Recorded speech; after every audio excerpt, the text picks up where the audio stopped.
Jeremy Sochan and Vassell have been ruled out for the remainder of the season.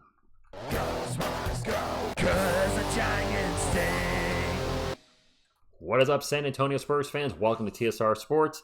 This news came out late last night, but considering what day it was, April 1st, I thought might want to hold on to this until today and talk to you guys, get your 2 cents on it. This kind of sucks that they're both having season-ending injuries. Yes, our season's over anyway, but you don't like to see your guys go down with injuries. So let me know, comments down below, hit the thumbs up sports channel, subscribe for more Spurs content. Let's get into the article from Pounding the Rock. No, this is not an April Fool's joke, because they did post this yesterday. The San Antonio Spurs have officially ruled out Jeremy Sochan with an ankle injury and Vassell with a foot injury for the remainder of the season, which, fortunately or unfortunately, I guess depending how you're looking at it, is only 7 games. That's right, Spurs fans, only 7 games left in the season. Can the Spurs get to 21 wins and not be the worst Spurs team of all time? Going to be tougher, much tougher without these two. So what's going on with these guys? What are their injuries? After leaving Friday's game against the Knicks at halftime, Jeremy Sochan did not play on Sunday against the Golden State Warriors and has been diagnosed with a left ankle impingement. He's going to undergo arthroscopic surgery to correct the issue, and that does concern me. Whenever you see arthroscopic surgery, could there be complications? Could there be issues? Our own Zach Collins has had multiple issues with his ankle, so hopefully this is something very, very minor, and he's good to go for next season.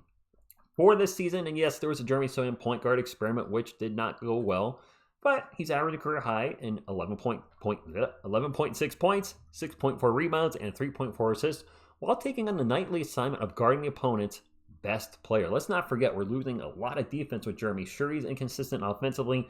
His three-point shot has been wonky to say the least, but he is a valuable asset, one on the floor, especially when he's scoring, and he had been rebounding better than he had possibly ever recently. He had almost 20 rebounds, I believe, in a game, and then unfortunately this injury came about and has ended his season. As for Vassell, he was diagnosed with a stress reaction in his right foot. While a stress fracture is an actual crack in the bone, a stress reaction is weakening of the bone often caused by overuse, but has not yet cracked or broken. It heals quicker than a fracture, but still requires rest and time to heal. He was posting career highs of 19.5 points. Actually, I didn't realize he was at 19.5, Spurs fans, just closing in on 20, and 4.1 assists while clearly establishing himself as the Spurs' number 2 next to Wemby. And I think something Spurs fans might be worried about with Vassell is the injuries. He missed time last year. Actually, you can see right here, he only played in 36 games last year, played in 68 games this year. So back-to-back years with season-ending injuries. Is that a cause of concern? A little bit. The last year, that was a major one. This year, could this be a severe injury, Spurs fans, or is this more of a minor injury? And with the Spurs being out of playoff contention and being eyeballing the lottery, are they resting Devin just to say, you know what, you got a minor injury, we're really not trying to win any more games anyway, so they're shutting him down? Or is it a combination of both? I think it's probably a combination of both. Devin's got the injury, we're not going anywhere, shut him down, be ready to go next year. That being said, Spurs fans, the team has been playing much better. Pulled off their first 3-game winning streak of the season. And the Golden State Warriors, while we lost to them, I got to give credit where credit is due. We were missing Vassell, Jeremy Sochan, and Calvin Johnson was out in that game. So missing not only 2 starters, but our primary scoring option off the bench. And they still competed with Golden State, who was almost at full strength. I think they're missing Kuminga and maybe one other player. So the team is getting better. They're starting to come together. They're starting to unlock their full potential on the floor. So exciting times for sure coming up ahead.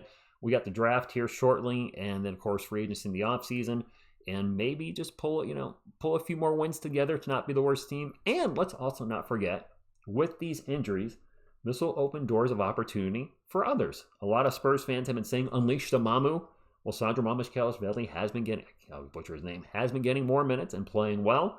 Devontae Graham is getting some playing time. Maybe, I don't think he'll be back with the team next year, but at least for him personally, increase his value if another team's looking to get him in the offseason. I think we have a team option with him coming up next. Sorry, I didn't research this part of it. I wasn't really planning on talking about him, but if he plays well at the end of the season, he's probably not going to stay in San Antonio. So increase his value if he chooses to go somewhere else. Maybe some of the young guys get some opportunities. Sidi Sissoko has had very limited time on the NBA floor. Could we see him get some minutes by the end of the season? And maybe some other players too that don't get their opportunities to shine. This is a chance. This is always a chance when a player goes down with an injury, for someone else to step up and say, hey, I can be that guy, or I can do better. It'll be fun to watch what happens next. Well, or not. I don't know with missing so many guys. They're playing Nuggets tonight. I'll be live for that 9 p.m. Eastern, and that's going to be a really tough game. Hey, when we got Wemby, anything is possible. Thank you all for tuning in, and as always, go Spurs, go. Ready